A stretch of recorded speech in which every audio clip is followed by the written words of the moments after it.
Hello, and welcome to We Will Teach You to Navigate a Conflict Between Yourself and an Angry Customer. So our target audience for this is for retail workers.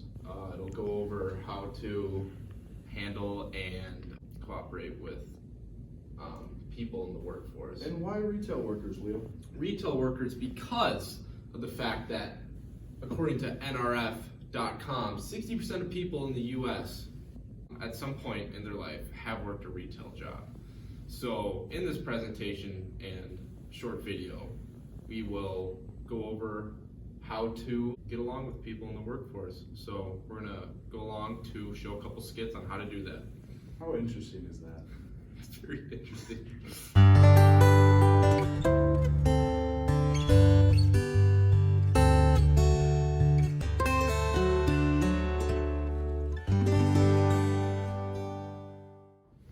Afternoon, sir.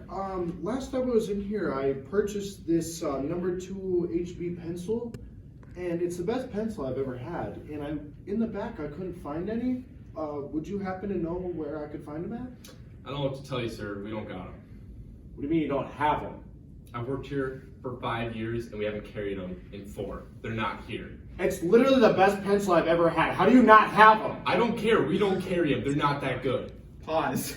This interaction went bad pretty quickly, as you can see. Now, what could you, as a retail worker, have done differently in this situation to de-escalate the situation or completely prevent it in the first place? You could show empathy to the customer who obviously loves his pencil, and maybe offer him some substitutions of pencils you now carry that may work just as well or even better, and hopefully have a nicer experience all over. Good afternoon, sir. Last time I was in here, I bought this number 2 HB pencil, and it's the best pencil I've ever had in my life. But I couldn't find any in the back. Where could I find some at?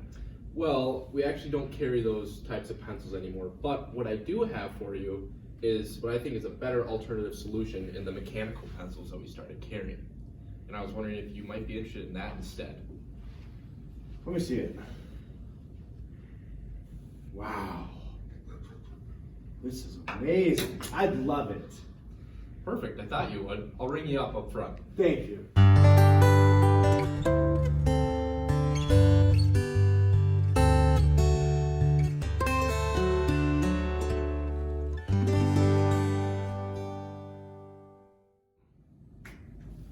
Alrighty, next in our presentation, we're going to go over communication problems and some solutions to those problems.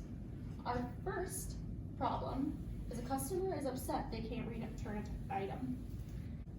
92% of people will buy again if the return is easy. So let's go over some solutions. Some solutions to this problem would be to explain the company's return policy or use description and empathy. Our second problem is a language barrier between you and a customer. 21.6% of people in the US don't speak English as their first language at home. A solution to this problem would be to slow down and use visual aids when communicating with this customer. Our third problem here is a bad prior experience with yourself or with the company.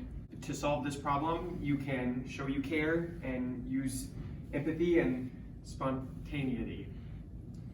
Our next problem is staff made a mistake. That's where you or one of your coworkers maybe made a mistake and now they're frustrated. And you can solve this by explaining what the mistake was and what you're doing to solve it, and offer a future discount to help. And our last one here is a sudden price increase. Now this happens quite often, so we do have to deal with this quite often. The annual inflation rate for the US is 7.7% for the 12 months ended on October 2022. And to solve this, you can explain why there was a sudden price increase and show empathy and explain that you understand where they're coming from. Next, we'll go over another short skit about another problem.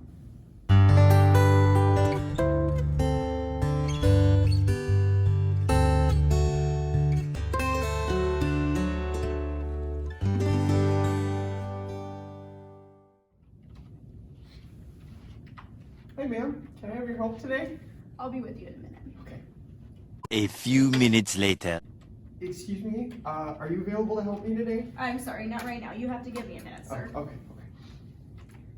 3 days later. Ma'am, I've been here for a little bit. Can I said I'm not ready yet. I'll get you when I'm ready. okay. 1 eternity later. Okay, ma'am, I really need to speak to someone right now. I've been here for like 45 minutes waiting. I'm not a miracle worker, okay? I don't know what you want from me. I just need help finding this pen. I don't have time. You're gonna have to wait. So in this scenario, we saw how a customer got upset because the service was slow. Now, a few ways to fix that,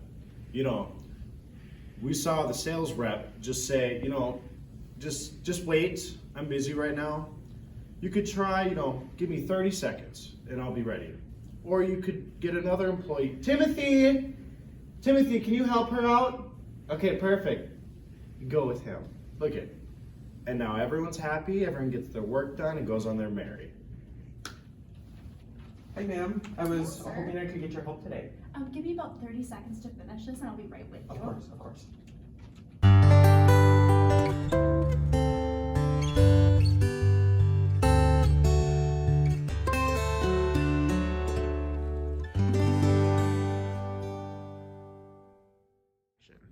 Next, we'd like to introduce some textbook connections.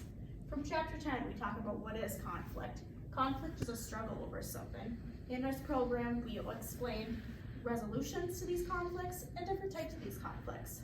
Our next chapter connection would be chapter 9. How can defensiveness fuel the flames of conflict?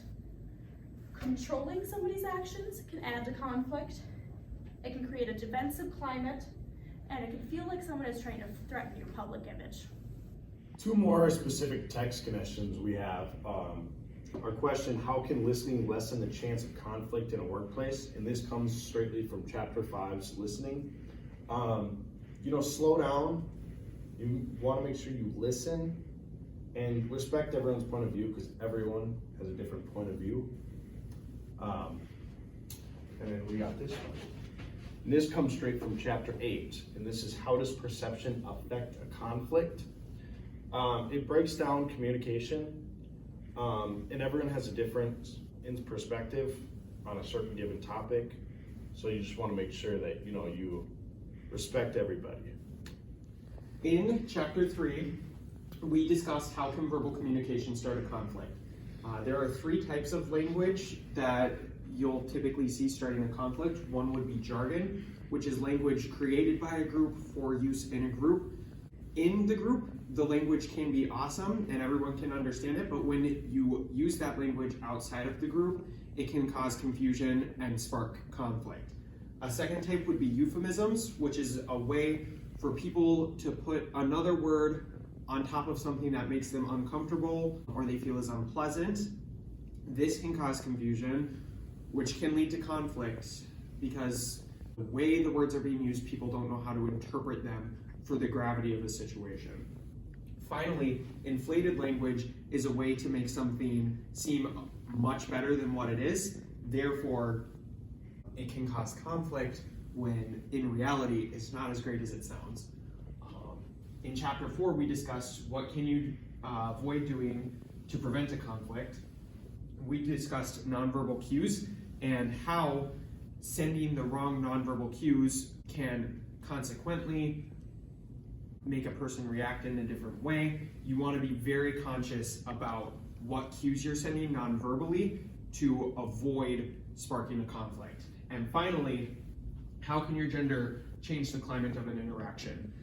A man and a woman's brain are typically wired very differently, where a male perspective may be see a problem, solve a problem, when a woman's perspective can often be talk through and about a problem.